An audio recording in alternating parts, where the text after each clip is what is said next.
Our book, The First Principles of Philosophy, was written somewhat over 20 years ago.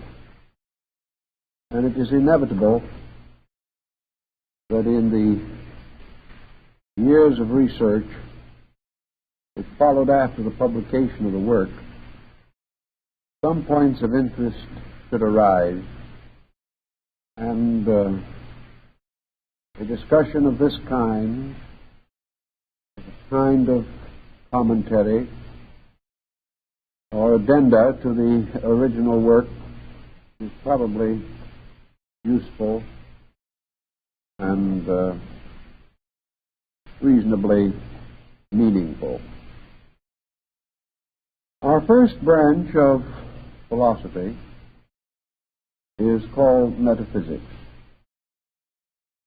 And I think we have to realize that in ancient times, the term philosophy itself extended over a very large part of ancient learning, including many subjects that have since been divided into specialized fields. Essentially, the foundation of philosophy is the metaphysical part. Thus, in nearly all ancient systems, it is placed first as the primary or groundwork for the entire study of philosophy. The term metaphysics comes from the Greek and means, rather simply, beyond physics. Beyond, in this case, means further from the appearances or the material aspects of things. It means beyond the ordinary researches into the mysteries of nature and of formal studies and of the phenomenal universe which we inhabit. It may be said briefly that metaphysics deals with the hidden parts of physical procedure. It was known and recognized by the ancients that all visible things flowed from invisible sources. All nature was supported upon invisible foundations. Life itself, though infinitely manifest in its diversity, is concealed and unknowable in its origin. Metaphysics, therefore, covers the invisible origins of things which gradually move into a visible state. And it may also be said to be concerned with other things, not only invisible in origin, but remaining invisible, having no exact manifestation on the material plane of life. The first philosopher of distinction to devote a complete work to the study of metaphysics was Aristotle. And as we study his remarkable volume, which is named The Metaphysics, we realize perhaps more fully than in any other of his writings the extraordinary genius of the man. We come to know clearly that Aristotle did not deny the existence of a transphysical universe. He did not for a moment question the secret fountains from which all manifestations flow. He did, however, take the basic attitude that there is no interruption in what might be termed the grand pattern of physics. Metaphysics was therefore the better part of physics itself. It was not a separate study or a separate consideration, but merely the extension of physical knowledge toward the world of causes, where things are less obvious or evident, more difficult to measure and to estimate. Perhaps Lord Bacon summarized Aristotle's position rather well when he said that when physics properly understood, there will be no further need for metaphysics. In other words, these two terms cover the hemispheres of a single sphere. Metaphysics is nothing more nor less than the orderly extension of the universe back toward its own cause. Man attempting to understand, attempting to rationalize those parts of the creative processes which do not directly come within the area of the sense perceptions.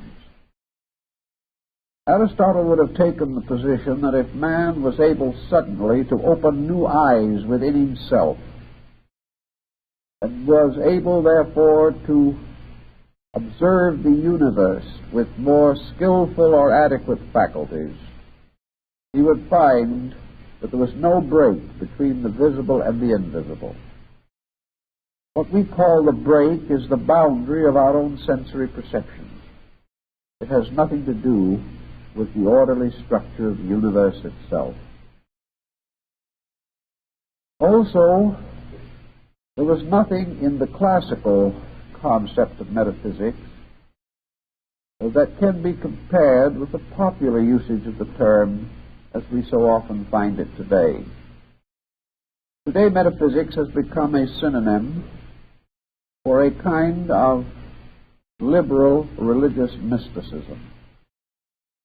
This is not actually contrary to the meaning of the word, but it certainly does not fully explain it, nor are the various religious sects which regard themselves as metaphysical devoted to the primary objects of this branch of philosophy.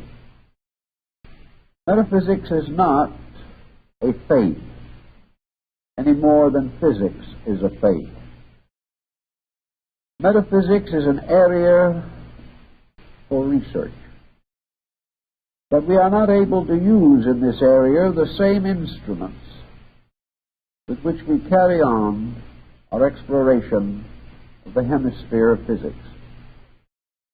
We cannot use the equipment that is set up to measure things that are tangible, that have immediately recognized dimension, that can be captured in various experiments or made known to us by the cunningly contrived instruments and devices which we have gradually perfected. Therefore, we have only one essential way of exploring the area of metaphysics, and that is by the reasoning power of the mind.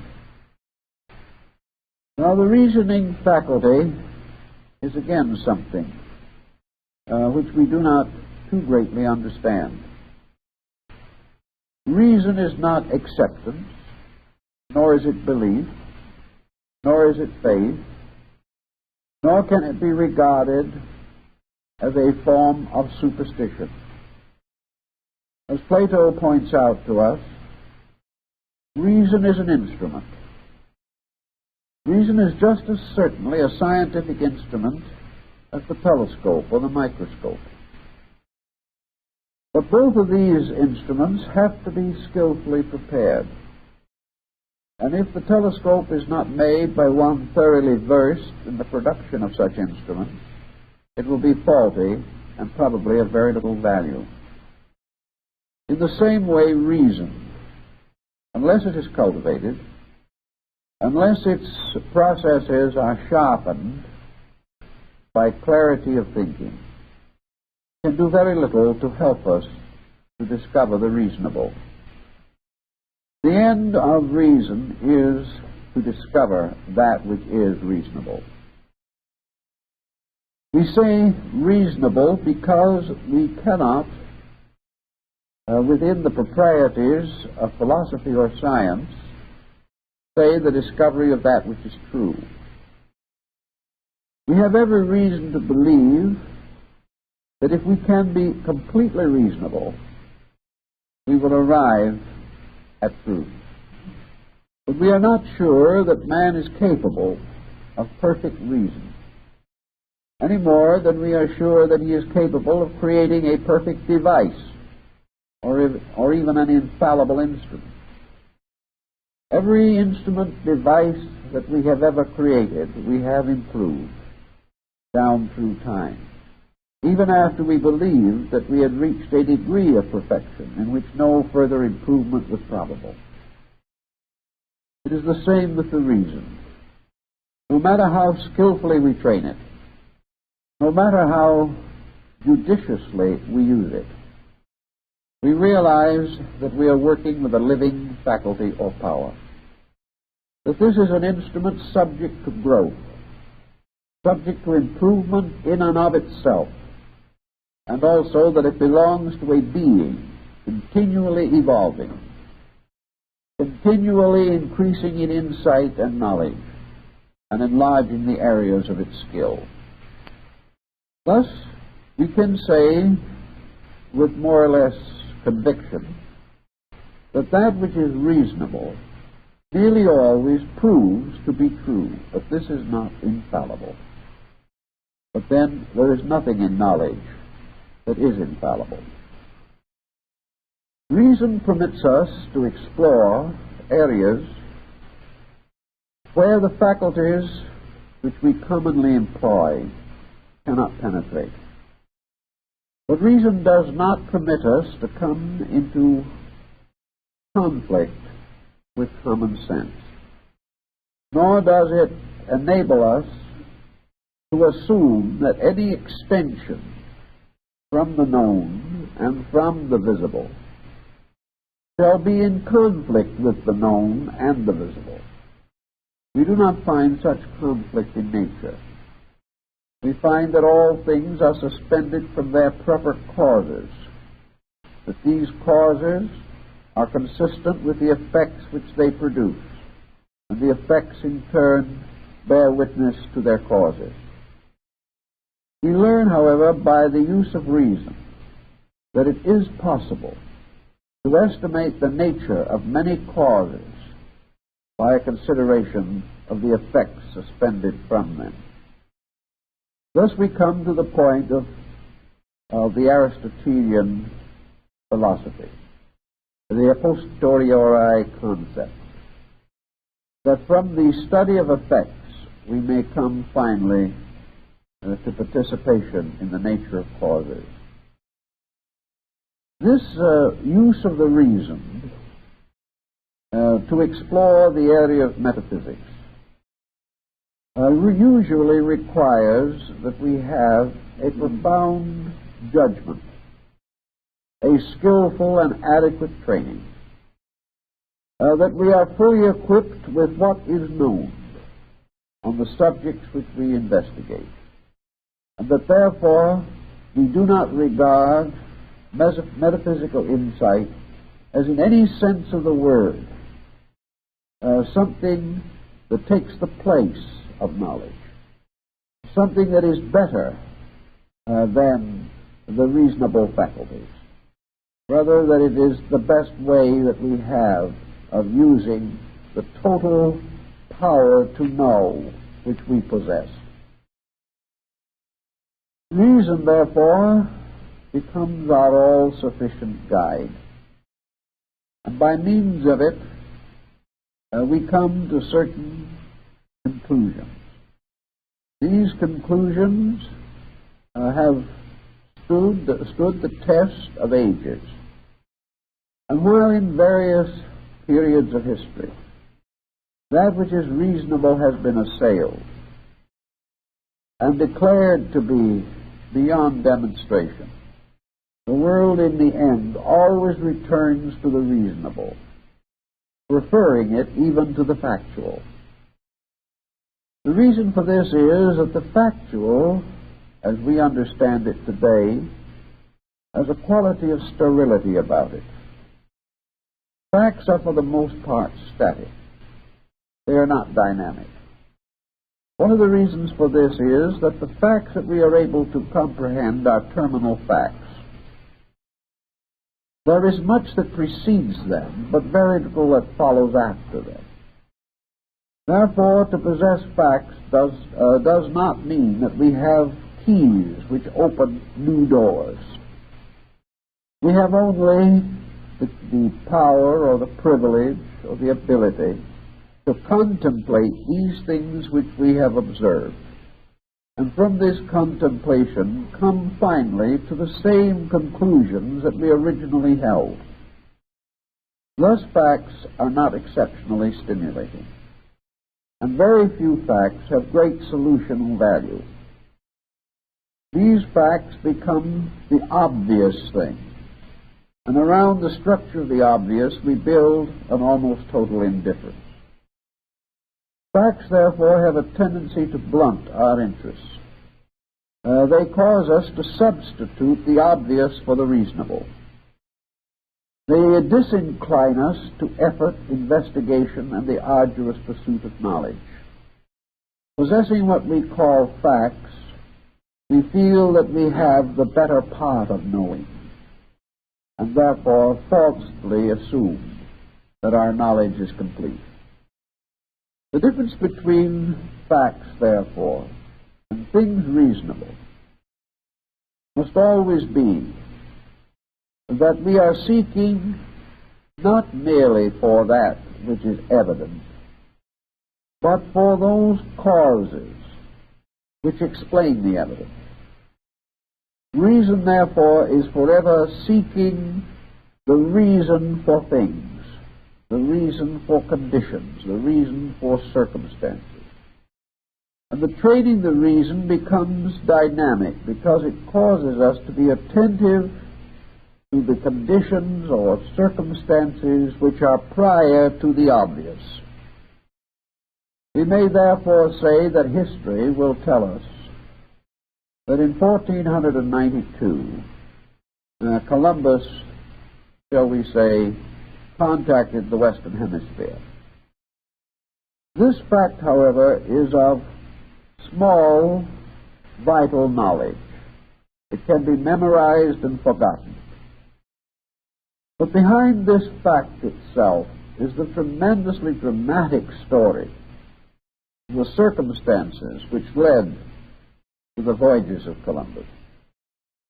These voyages were in effect the cause of which lay deeply hidden in the complications of European statescraft, in the opinions and attitudes of men, in the prejudices and intolerances of the time, in ancient traditions, and in old records that we scarcely ever bother to examine. Thus, facts are like icebergs, the greater part of the important value being submerged, and metaphysics must deal with the study of these submerged or invisible factors, without which visible things have little or no essential meaning. It is obvious, therefore, that to work into the research of a metaphysical nature, we have to become explorers of a difficult and sometimes dangerous country. We have to leave behind many familiar things, but always trusting upon principles. We must advance our studies systematically, thoughtfully, reasonably, cautiously, and yet at the same time with no arbitrary restrictions imposed by prejudice or intemperance or intolerance of attitude. Thus, metaphysics is really that part of learning which man some way most favors, because it is his only way of trying to explain himself, trying to find out where he came from, the reason for his own existence. the true nature of the universe in which he lives, the laws which govern creation itself, the energies which abide in space, all of these imponderable values cannot be reached by the common processes of knowledge. They belong, therefore, to the sphere of metaphysics. And with this realization, we see how rich this sphere is, how meaningful it can be, but how carefully we must consider it, always observing that it is a lawful area, not a region of mysteries or enchantments, not a fantastic dwelling place of monsters, nor a world of fairy tales and nightmares. This invisible world is actually the greater part of existence. For if man could estimate the terms of what he knows in terms of that which is to be known, he would realize how very little he has accomplished. Man is still living in a very small area of light in an infinite region of uncertainties. Metaphysics begins usually with what is commonly known as ontology. An ontology is that general branch of learning which deals with the effort to discover the nature of being. It seeks the answer to the question, who am I? It also seeks to go beyond this point and to discover, if possible, that being, substance, essence, or nature, which is at the root of existence, and which must be assumed to exist. Now this comes to one of the first points of possible conflict between science and philosophy. Philosophy, particularly metaphysics, insists that it is the only reasonable solution to the mystery of existence is that this mystery is suspended from being, from a fact of some kind. This fact is unknown and invisible. And whether we regard it as a substance or an essence, a creature or a force of some kind, there has to be, according to the reasonable concept of man, a reasonable power at the source of existence. If there is no such reasonable power, if reason does not exist in space, it is not conceivable that it can exist in man. Man cannot be a unique creature. Neither his magnitude nor his attainment justifies such arrogance. Therefore, every condition, state, or quality which exists partially in man must exist totally in the universe itself. So the ontology, in its effort to establish the nature of being, can follow either the scientific point of view, which seeks to restate the question, or can head straight into the metaphysical problem, which seeks to answer the question. When science approaches the question, who am I? Science takes usually the ground that this question in this form is unanswerable. Therefore, it amends the question. Instead of who am I, it tells us that the ultimate possible answerable question about man is, what am I? When we say, what am I, we then move into a discussion of the attributes or qualities of man. Of what is he composed? What makes up his nature? what is the root or substance of his own personal existence? Science has some answers for this what, but no answer for the who. Science takes another important question and handles it in a very similar way. Science says that there is no answer to the ultimate question, why? Why is anything?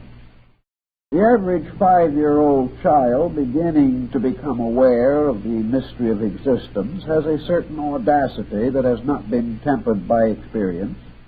Therefore, small children ask the question, why? They want to know why their parents act as they do. As the parent does not know, the question is extremely difficult. So science, helping distracted parents and contributing what it can to the smothering of young minds, takes the attitude that we cannot answer the question, why? Therefore, as one professor said, when we say why, we mean how. Now, why he didn't say how seems to be a little dim, but at the same time, we are supposed to automatically exchange one word for the other. How opens a different kind of world. We can answer the question, how is man formed? If we are willing to limit this to the study of the prenatal epoch. We know how he came into existence. If we want to go a little further and examine into the fertilization of the ovum. But when we ask forthrightly, why? This is much more difficult. How we got here, up to a point, is understandable. Why we are here in the first place is unknowable. Now, science does not like to deal with unknowables. They are always embarrassing wherever they occur. Therefore, in order to retain a certain complacency, it has narrowed the area. It has built a wall between physics and metaphysics and forbade anyone to look over the wall. If you look over the wall, you are a sickly mystic. If you dare to go beyond the circumference which has been established by formal techniques, you are then held to have lost your scientific orientation and to be wandering about in a sea of conflicting absurdities. This, however, does not entirely discourage philosophy, although I think we can say that it has discouraged most 20th century philosophers. They say old Professor Jowett of Oxford was the last man who was not discouraged by this particular situation. With him, universal knowledge is said to have perished. But the fact remains that man has been endowed with the power to ask the unpleasant questions. He has been given, even in his childhood, the courage to ask the basic why. He has also been given the faculties which will not rest until he is able to penetrate the obvious and come to some deeper insight into the substance of his own nature. Reason will attack head-on problems that science has not the courage to assail. Science, therefore, assumes that reasonable procedures have no foundation in scientific procedure. Aristotle denies this when he affirms that the reason is a scientific instrument, the most complete and perfect of all instruments. For without it, every other instrument either fails or could never have been devised. Yet if we take all other instruments away, reason itself remains and can reconstruct anything that has ever existed and fashion anything that is yet necessary. For it is not well to sell reason short. It is better to try to understand that reason naturally deals with either physical or moral abstractions, and must bring them into order, and must create the codes and concepts which govern all specialized knowledge. Dealing from the ontological point of view, therefore, metaphysics deals first with the nature of being. Can being be defined? The answer is, can man be defined?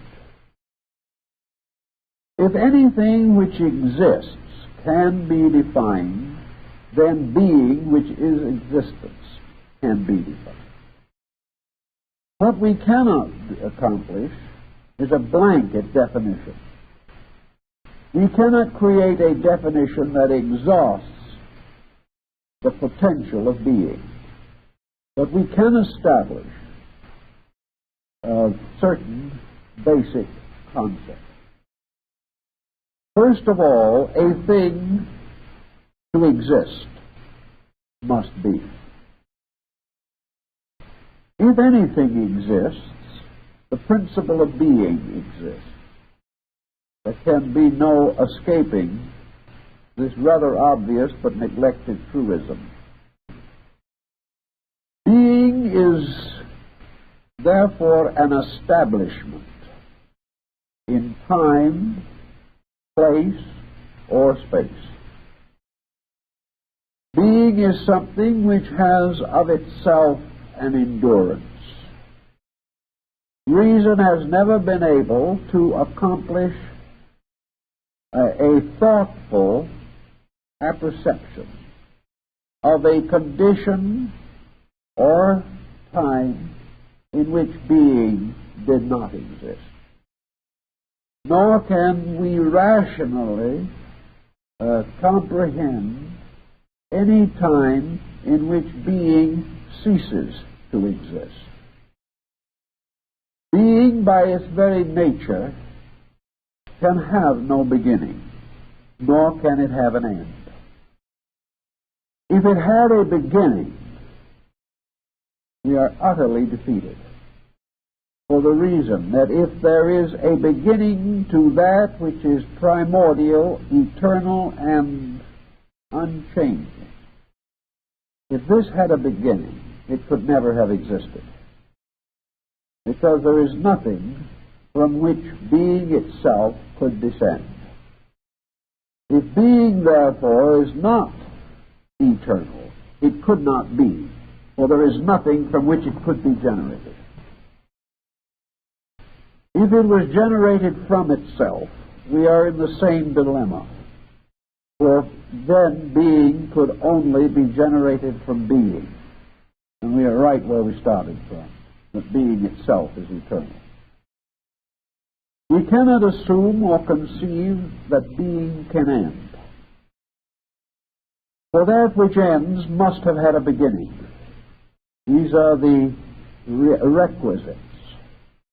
We used to refer in theological studies to what has been called the theological one-ended stick, but we do not hold it in great regard. This one-ended stick is something that starts as a beginning and then goes on forever and ever. This is the one-ended stick, and there is no such a thing. Consequently, when we say that being comes into existence, or we try to assume that the uncreate, the continuing unchangingness, if we assume that this comes into so-called existence, We must then affirm that existence is only one of the aspects of being, and that being apparently is created simply because it changes its appearances but not its substances. If something emanating from being, which we have not previously known or seen, comes into the area of our physical comprehension, we say this thing was created, or that it has come in some way out of the everywhere into the here and is with us. But this cannot be assumed to mean that this thing which we first comprehend at a certain state of its own existence began where the comprehension began, or had no existence prior to the time in which we could comprehend it. Thus, ontology is confronted with a very severe choice. Being is either forever or for never. Now, if we assume that being is for never, that there is no such thing as being, we take a very absurd position because we wipe out ourselves along with everything else. And as one observer in the philosophical world once said rather pathetically, that if we could actually eliminate ourselves, we could explain everything. But this does not seem to be very convenient either. Consequently, we finally come to the conclusion that man as a creature has the power to conceive within himself the existence of a nature abiding forever in eternity, permeating, penetrating all things, having in itself an inevitable continuum, and that this thing which exists must properly be termed being, essence, or substance. We say that it is essence because it is the most subtle part of all things. We say that it is substance because it is the only endurance, as Plato points out. That which has the greatest endurance has the greatest substance and reality, although we cannot perceive it. So ontology, certainly in the classical period, came to the rather quiet and actually irrefutable position that the universe, cosmos, the vast galaxies of stars, the vast expanse of the Milky Way, and others extending to infinity beyond our comprehension, choir after choir of angelic forces, all of these exist within and of being. They are. Therefore being is. Being is. Therefore they are. Having established this, we establish the ultimate reservoir of conditions. For being becomes not only the total reality, but it becomes the total substance and source of all that exists. There is no longer any problem of creation being fashioned out of nothing. The old Rosicrucian adage, nothing from nothing comes, appeals at this moment. Everything arises in something. Nothing arises in nothing. And because all things do arise, and we behold this vast expanse of existence, We therefore say that it arises from being, it originates in being, it is perpetuated by being, it is nourished and sustained from the substance of being, and when it appears to disappear, vanish away, or cease to exist, it has merely returned again to the essence of being itself. Thus we no longer have an empty space dotted with creations. We have an infinite life surrounding and penetrating all so-called space and sustaining this infinite diversity of manifestation within itself. Once we solve this problem to the best of our ability, and reason seems to convey to us that we have approached as nearly as we can to the ultimate hypothesis, we now hypothecate a universe of infinite supply, a universe which contains within itself all that is necessary for itself, and that this continually renewing existence renews from the totality of its own available elements, principles, and essences. The second point that comes to the metaphysical consideration is not so much what we shall call this ultimate, this absolute, this unconditioned. But we must now move this unconditioned from its own eternal subsistence to what we might call a state of activity.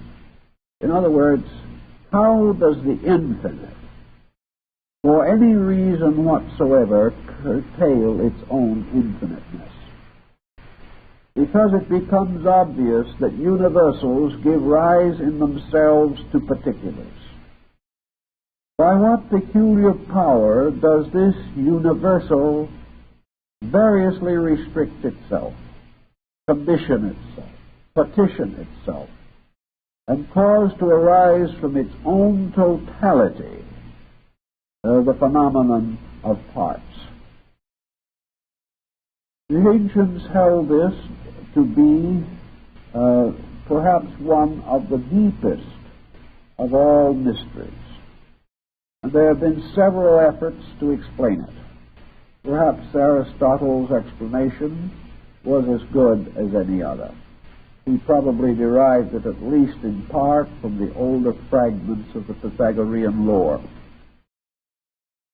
Aristotle takes the ground that being, because it is totality, contains inevitably within itself what might be termed an archetypal nature. Plato's doctrine of archetypes appears here. Being, though infinite, is still in a mysterious way a being. Being, because it is total, is the only creature, creation, power, or substance that has total knowledge. Not knowledge of a mental nature, not knowledge as we know it, not thought or mind as we understand these things, but a total existence in which none of these attributes is deficient. Being is therefore the ultimate of mind.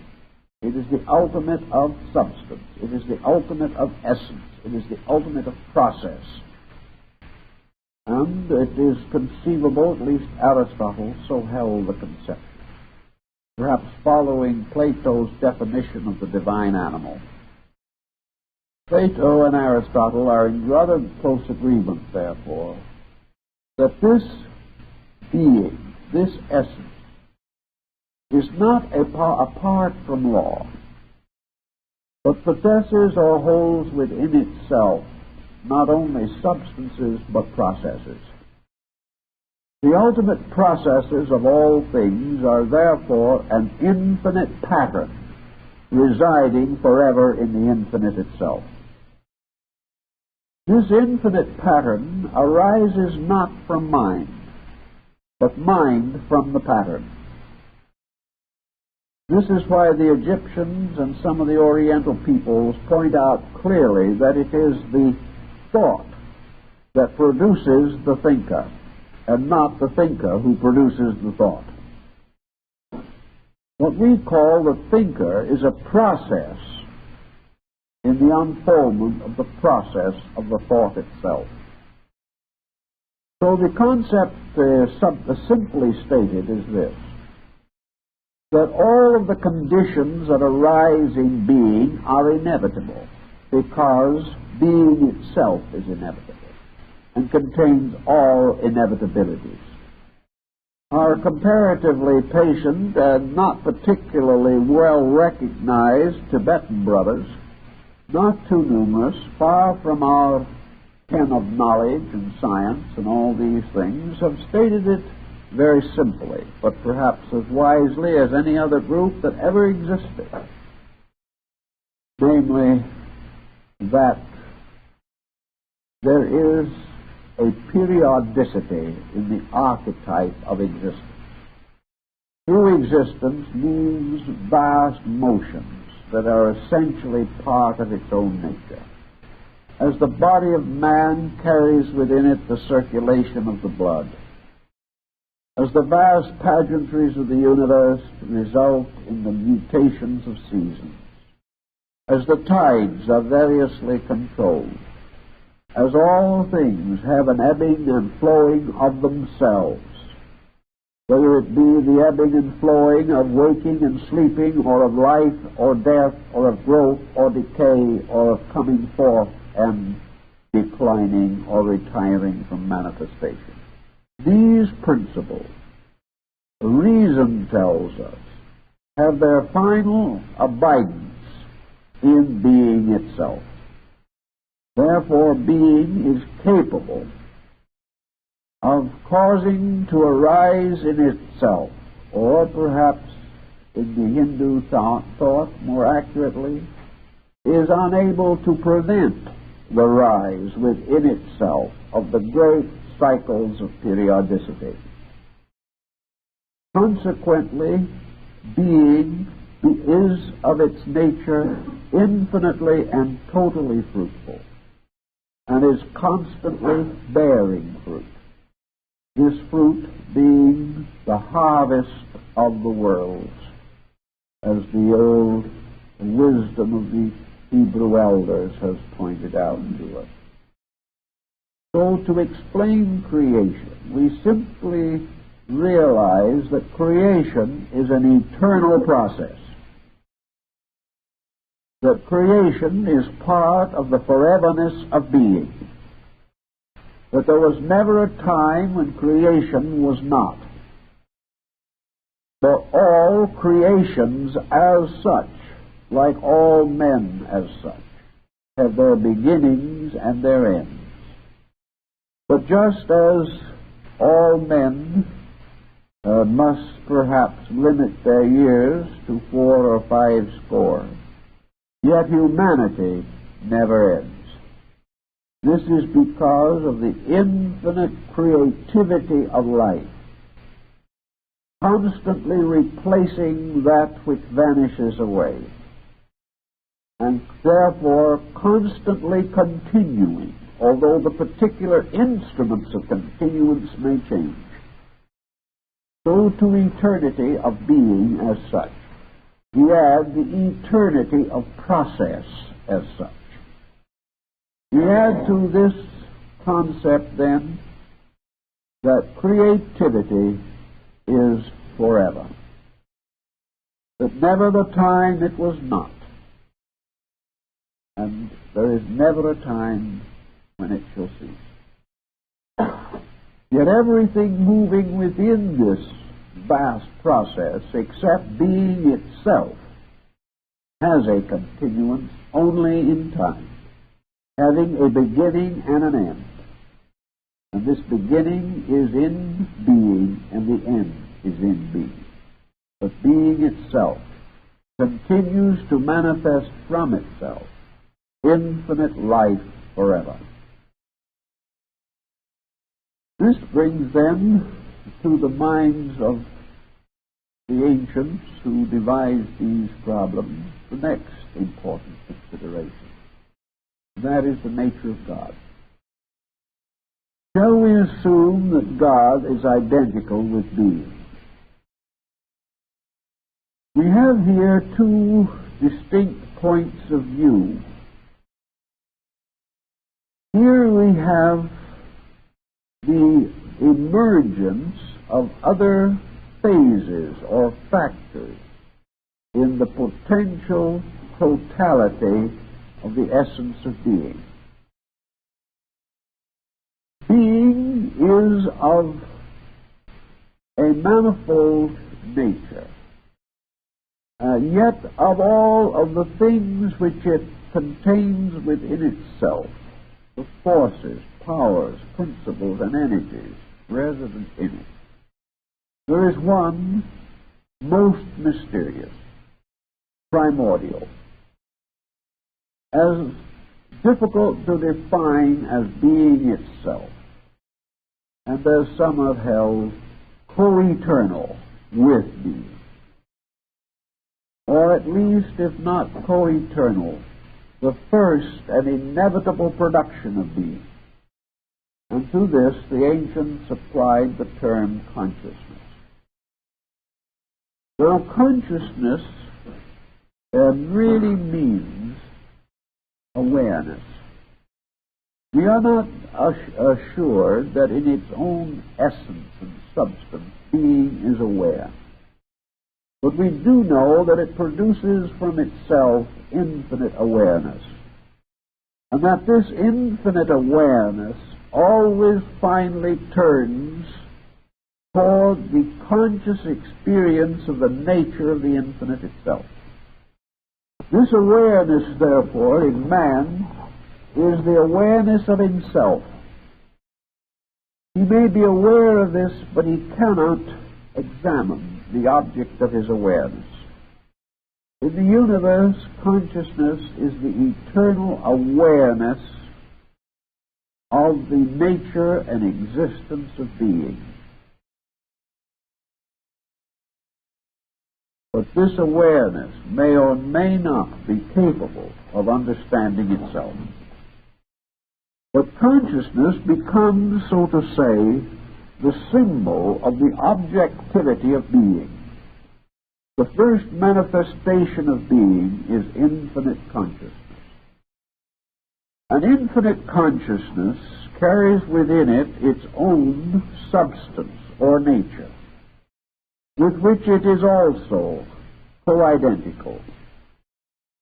For infinite consciousness is therefore one with infinite life. Life consciousness being terms for the aspects of one thing. Consciousness in itself is life. Consciousness in its manifestation is awareness, or the power of life to bestow upon creatures the sense of self-existence. So the ancients came to the conclusion that if we would properly and definitely define a deity, we must assume that God is primordial consciousness. It is the primordial self-knower arising from the eternally unknown. The self-knower, however, cannot, as far as we can comprehend at least, be actually capable of knowing its own source. God is therefore like the Scandinavian Allfather, the great culture hero Odin, where we are told in the ancient sagas that Odin, the god of the world, knew everything except his own nature and his own fate. This he could not know. These things were beyond him.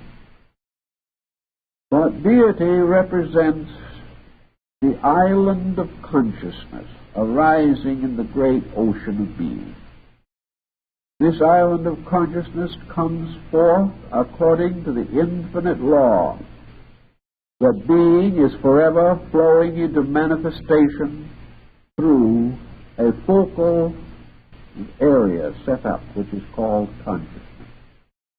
And the primary end of consciousness is that it shall expound, define, restrict, limit, and reveal that which is the law of being itself. Therefore, consciousness becomes the basis of the power to interpret the processes arising from being. This is the way the ancients sought to explain this. And this covers that phase of our subject which is essentially referred to as ontology. Anyone can argue these points to the end of time. It is perfectly possible for the most ignorant person to deny that which he can neither define nor comprehend. It is perfectly possible to take this mysterious void, which is the extreme apex of metaphysics, and declare it to contain whatever we will that it should contain, or that it shall not contain anything that we will that it shall not contain. But the fact remains that whether we recognize or accept or do not recognize or deny, we in no way alter the nature of being itself. Whatever it is, that it is. And from thatness comes everything that exists. So we then pass to the next branch of our subject, which is the nature of knowledge and of truth. And here, I think we have already somewhat anticipated our situation. Knowledge and truth represent two expressions of a thing. We assume that knowledge is true. That which is not true is not knowledge, said our old friend Dr. Jowett. And we also assume that the end of knowledge is that we shall know that which is true. We then come to a very interesting problem in metaphysics, which is summarized in the famous question asked by Pilate at the time when Christ was brought before him. He looked at the Nazarene and he asked the question, "What is truth?" And the Nazarene was silent. Truth, therefore, is the ultimate abstraction of all knowledge, to the point that knowledge itself is united with being. Therefore, truth is ultimately the perfect and complete knowledge of being. Not only its substance, but its processes.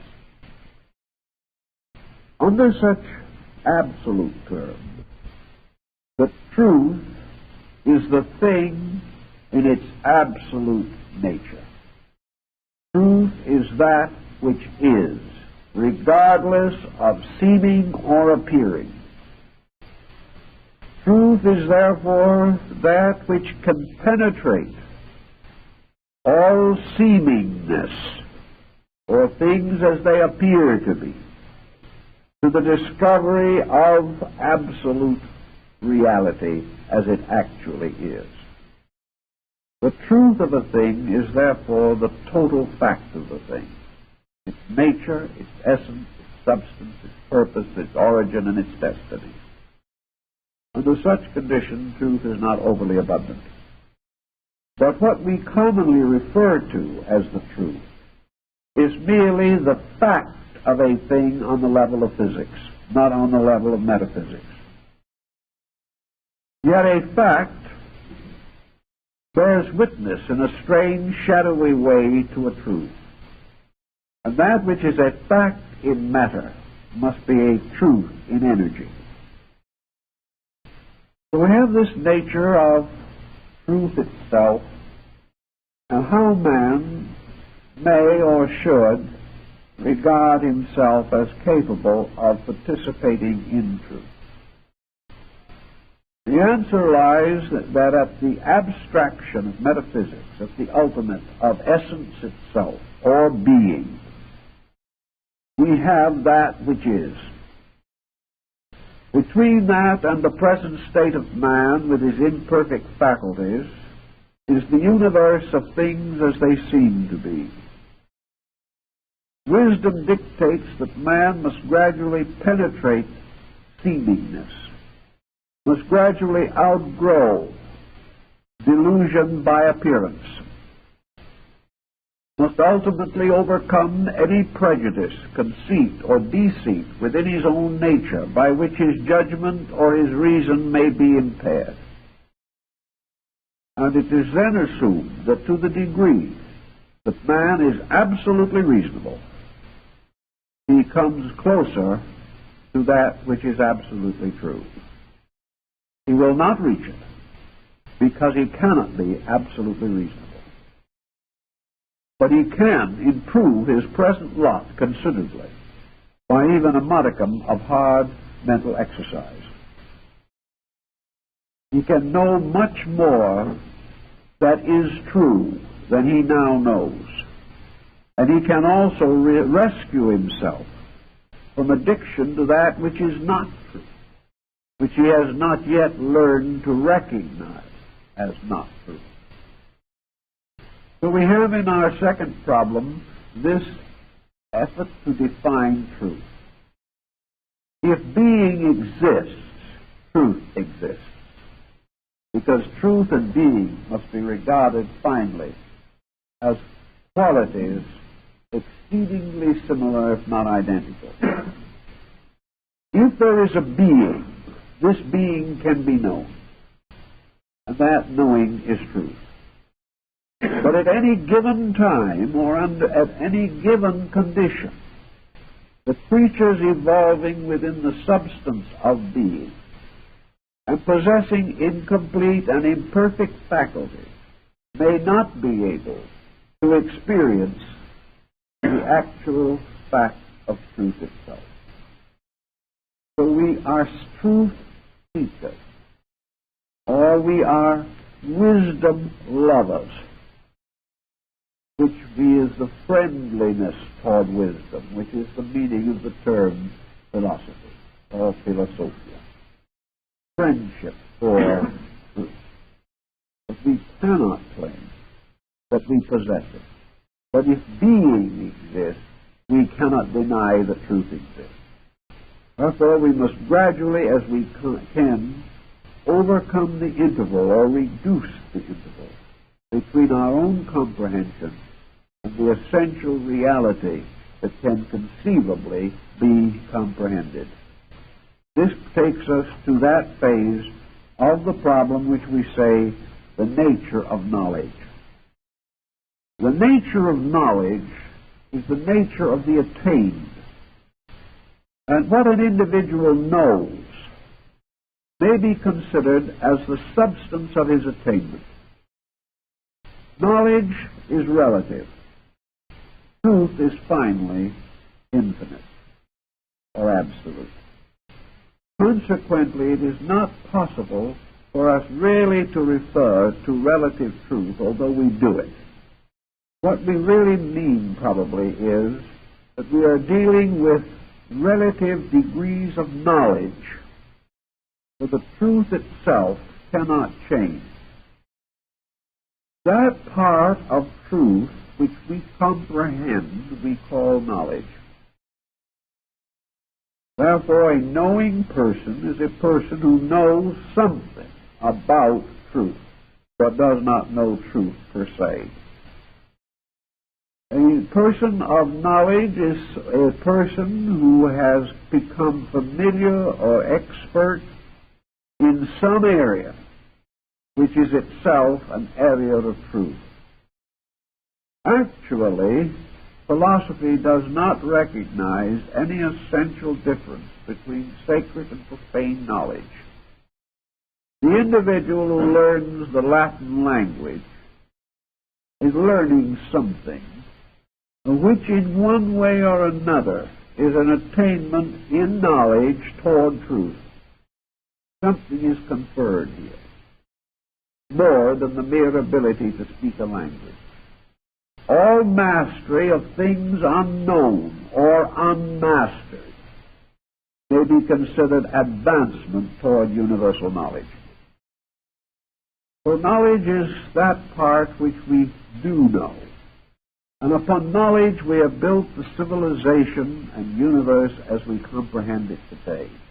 It is knowledge that has given us our arts and sciences, our industries, our crafts, and our trades.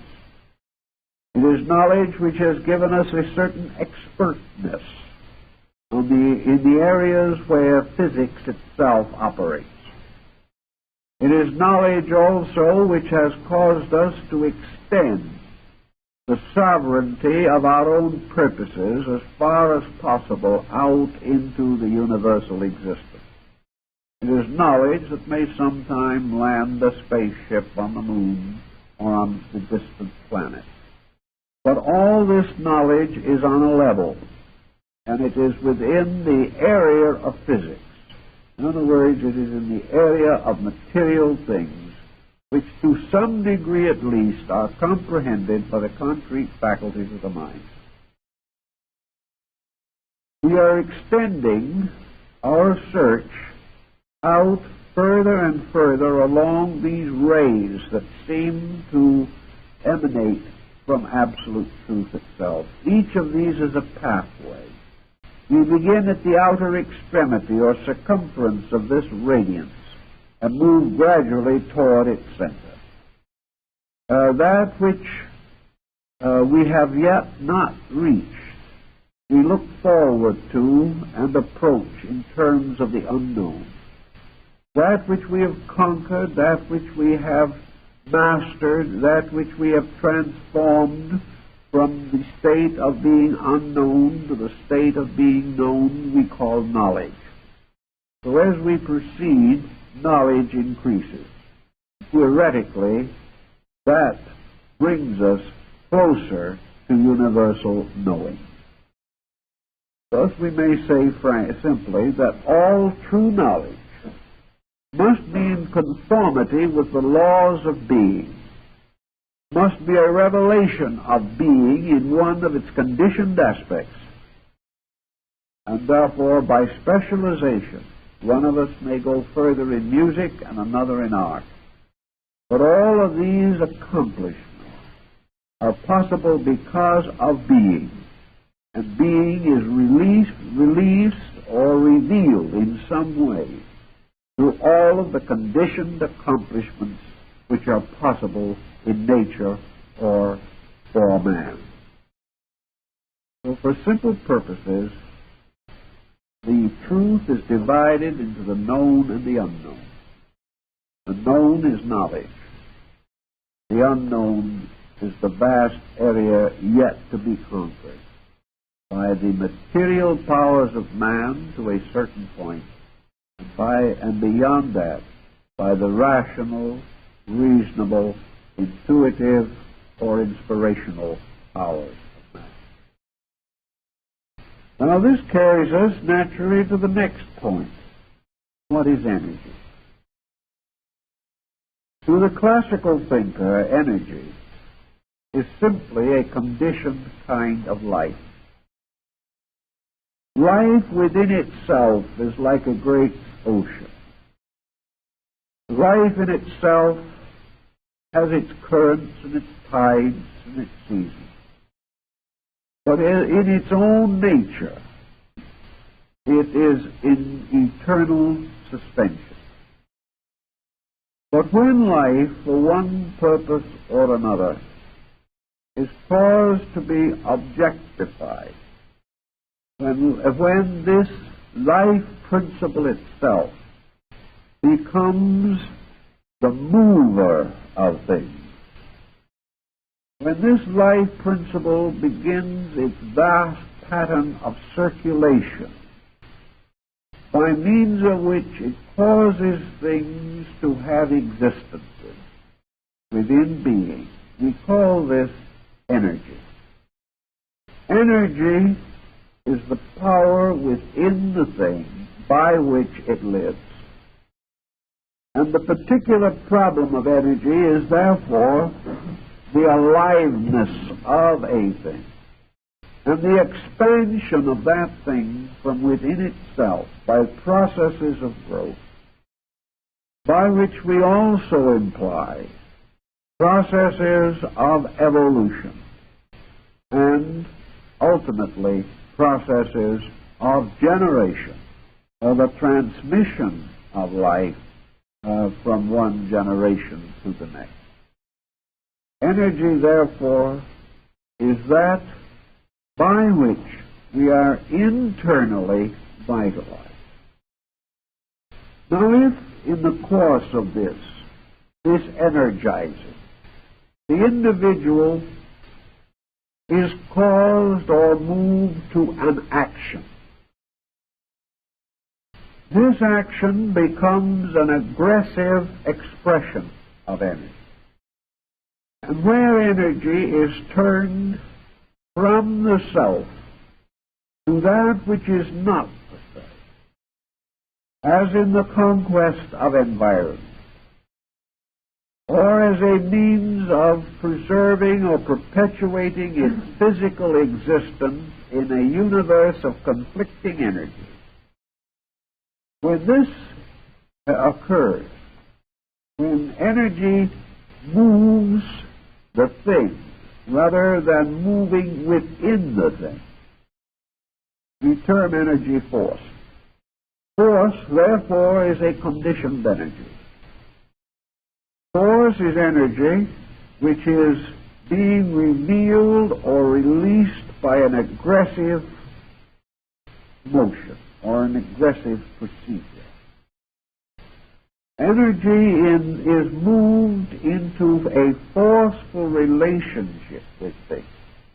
It is released by an action of the will. And the will, therefore, may be best explained, perhaps, much as Schopenhauer explained it along Buddhist lines, when he points out that the will is the director of the use of energy, that the will itself is floated upon energy, and that in the accomplishment of its own purpose, will transforms energy into force, and that by which men live becomes transformed into that by which men do, or create, or fashion, or modify their own existence in relationship to other things.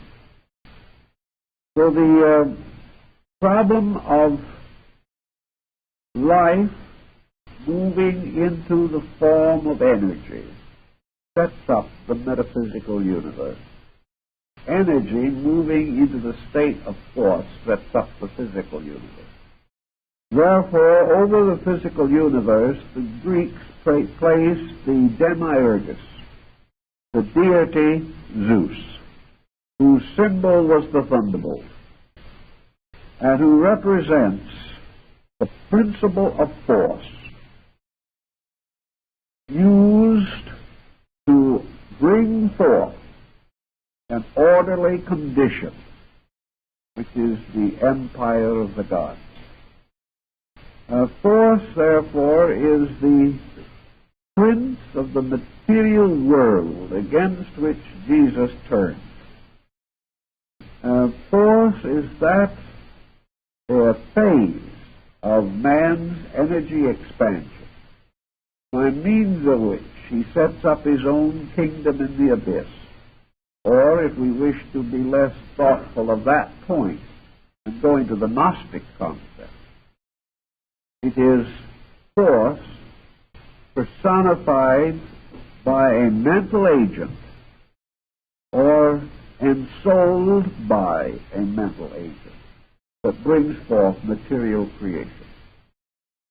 Therefore, the mind of the Demiurgus, or the mind of the world god, by the use of the thunderbolts which represent force, takes the primordial essence of the 12 titans, the universal field of energy, and transforms this energy into force, and by force creates and then governs an area set aside for the manifestation of a world, a solar system, or a cosmos.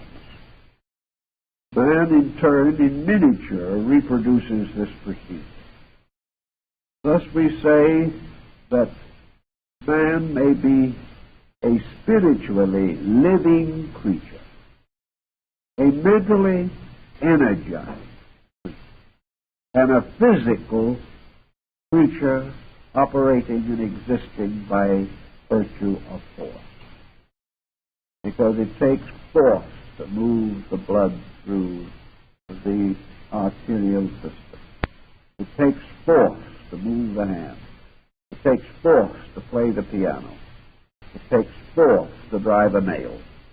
These things represent the activities of body. But this force is possible because the mind and the subtler inner life is energized and vitalized. And all this is also possible only because man is a living creature, and that life itself, in its manifestation, breaks up into energy and force and forms another creative triad on a lower level of manifestation from the divine triad. The next point that we wish to make here is of the nature of divine and human relationship. We can't take up the whole study of the 7 points of metaphysics, so we limited them to 4 in our announcement for the evening's work. Now we have a very interesting problem. You have a farmer who goes out and sows a field. And we will say now that the plants which he sows are going to be of great size, and that a jungle will arise where he has sown. Now this jungle is the result of his own sowing. But when it grows to its full maturity, man himself can no longer control it. He can no longer find his way through the jungle that he himself has sown. Therefore, we may say also that the seminal principles of existence sown in space by that eternal energy or essence which created the world finally results in the manifestation in space of a formal creation, the creation of suns and moons, of planets, and of asteroids and comets, and a vast and involved chemical situation which lies below the threshold of our common observance. This world in which we live is a mass of chemical reactions, a mass of energies moving, a tremendous interplay of forces permeated throughout by life, and all of these different manifestations being grounded in essence, substance, and being, so that we have a very complicated procedure. And out of this strange earth into which the seeds of the infinite are sown, there finally grows forth man, who is of the earth earthy, and whose creation is allegorically described in the formation of Adam. Man, therefore, is like all products born of seed, he is alive. In his aliveness, he carries, rooted within the depths of himself, the whole vast mystery of life. By his own very nature, he participates in that very nature which alone is. And in the course of his growth over a vast period of time, this creature, which we call man, has risen from a comparatively helpless and hopeless condition to one of highly developed resources, powers, and potential. So now we have the point of view shifted. Man has become capable of the experience of self-knowing, and he has also become capable of the experience of God-seeking. He finds himself standing in the presence of a mystery, enveloped by this mystery. Whichever way he turns, it extends from him in every conceivable direction. He finds that he exists within an infinite universe and that he is a very tiny and comparatively insignificant fragment of this universal totality whose body nature is and God the soul. So man, whether he is highly skillful or not, finds himself as an existence within existence. He finds, however, that his existence is restricted largely to the area of his own body, that he cannot escape from this body except by death, that he cannot be more than he is at any time, but that he does possess physically, morally, mentally, emotionally, and spiritually the power to grow. Confronted with this concept, the Gnostics, and to a measure the Neoplatonists, developed what is called the system of aeonology. That is, they devised the idea of a twofold process taking place constantly in nature. The positive polarity of that process is the motion of the infinite toward finiteness. That forever heaven is moving toward the earth. That forever life is becoming embodied. That all spiritual things, like the angels described in the book of Enoch, are coming down upon the mountains of the earth. That the gods are moving downward. That every force that is truly divine, the great creative processes, are droppings, as Plato tells us, like tiny seeds from the Milky Way, falling into the mystery of generation, ignorance, and death. These being merely terms for the obscuration of the essential consciousness of these lives. So the ancients felt that there was a great universal motion by which total being was moving inevitably toward the state of being totally embodied. At the same time that this is occurring, these seeds that were planted somewhere in the dark earth of primordial growth and development have been growing upward like plants from the surface of the earth. Therefore, man is a kind of plant growing upward. Man is rooted in the earth, and he is seeking to ascend to the sky. Eternity is rooted in the sky, and is suspended, as Plotinus tells us, like an inverted tree or flower, with its effulgent blossoms revealed through the nature and appearance of the stars. So we have two contrary forces in operation. Man in a process of perpetual evolution, existing within a universe in which being is in a process of eternal involution. This combination means that being is continually permeating or radiating like the sun. And man is continually seeking to ascend and be reunited through growth with the luminous source of himself. Thus man is ascending a ladder of 7 rungs, and eternity itself is descending to a world of 7 degrees, qualities, spheres, or parts. In the Gnosis, these were represented by emanationism, in which eternity is forever emanating the qualified or conditioned aspects of itself, and man is forever emanating the over parts of his own nature, which are his intuitional and inspirational elements or characteristics. Somewhere these two meet, and it is the meeting of these two values by means of which heaven and earth are united.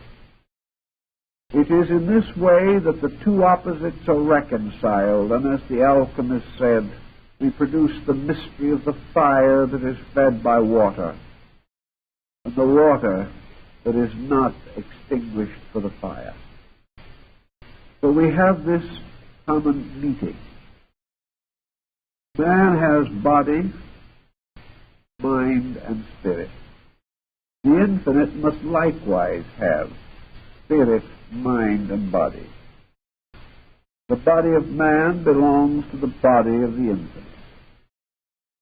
The mind of man is part of the mind of the infinite. The spirit of man is derived from the eternal essence of infinite spirit. Man has been so constituted that he can reach a degree of insight in which he can bridge this mysterious interval between the creating power and the created creature. So according to the old beliefs and the ancient traditions, there comes a time in which man becomes capable of regaining a point of equilibrium between creator and creation. And this interval between creator and creation is the abode of creature. And man is a creature. The word man is from the ancient Hindu Manas, the thinker. Manu, the lawgiver. So in the emanation theory, man ascending gradually approaches a condition of comprehension.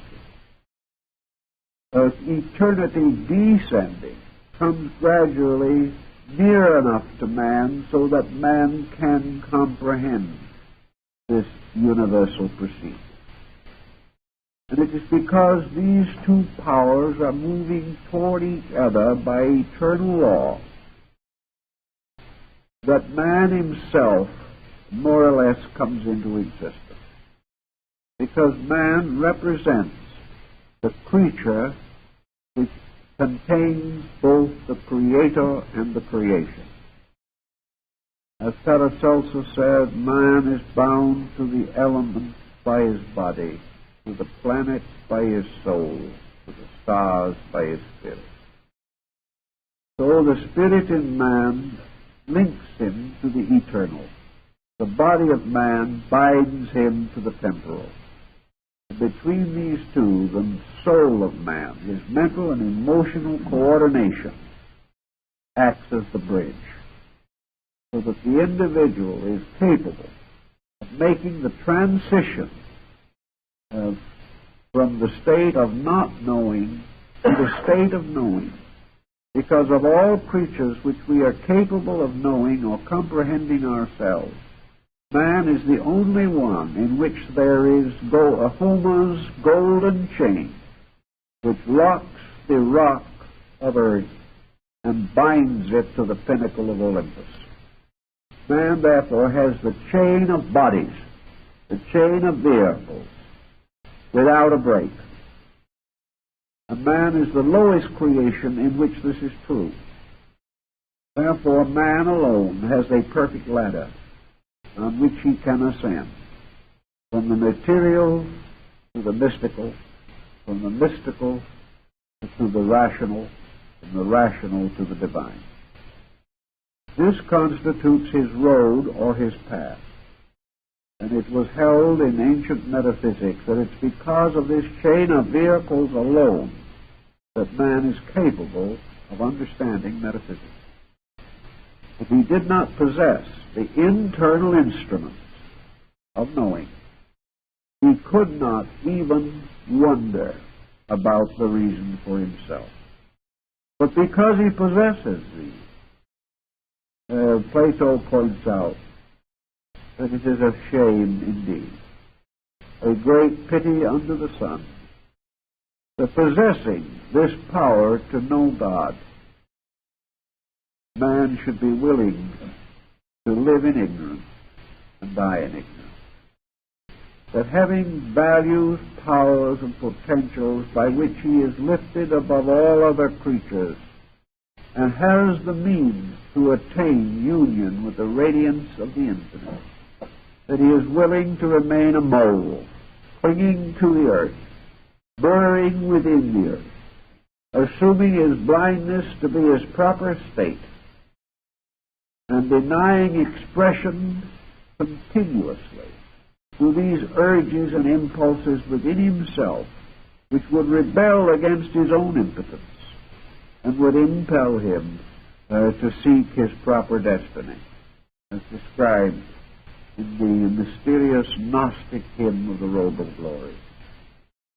So that we have, in this situation, another point which metaphysics brings out, and that is the strange, incredible, unsolvable restlessness in man.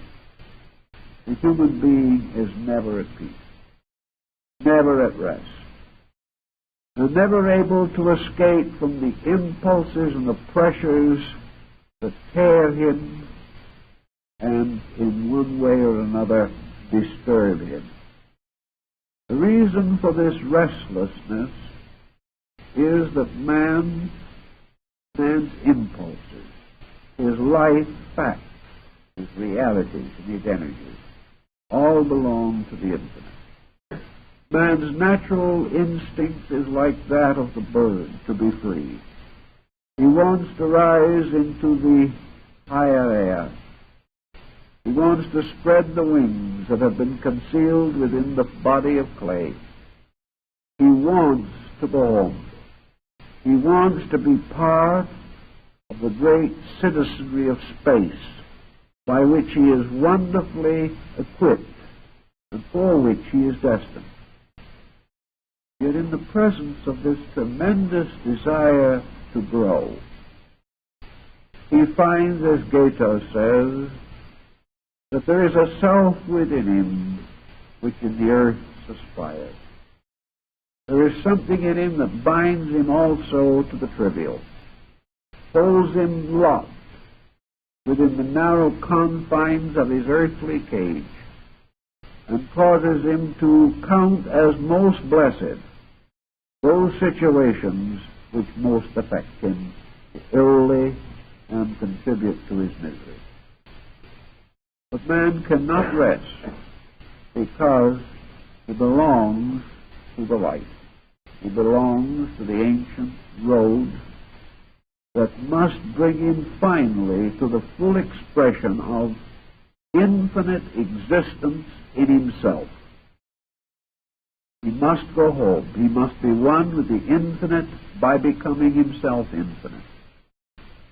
Thus he cannot endure with complete complacency that which frustrates the complete purpose for his own existence. Thus he is ill at ease. He cannot accept the condition in which he finds himself. He is too big for the world he has accepted and too weak to learn how to escape it. He cannot be satisfied with what he is, but he hasn't the courage to be more. Thus the disciplines of philosophy, great schools set up in antiquity for the cultivation of human conduct, were intended to instruct man in his eternal destiny, strengthen him in his resolution to claim his proper birthright, to provide him with the various instruments through the use of which he can achieve that end for which he was destined. These instruments, this process, this insight, and the science involved in the perfection of this part of man, these together constitute the subject of metaphysics. Thank you very much.